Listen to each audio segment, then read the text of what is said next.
Yung mga kalods, dito tayo nag-deliver ngayon sa may Paranaque mga kalods. Malapit na sa may Baclaran. Ay dito na kami, malapit na sa may simbahan ng Baclaran. Ayan. Ayun yung isa. Naglalaro si Borloloy. Ayan.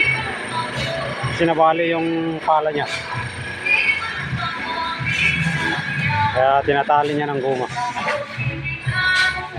Ayan yung driver ko. Ang driver namin. Sipag.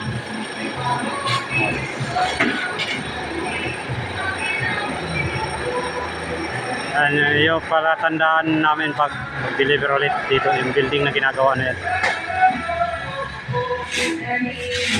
Nagpala na si Borloloy. Ayan mga kalods. Sige mga kalods, thank you for watching at God bless you all po mga kalods.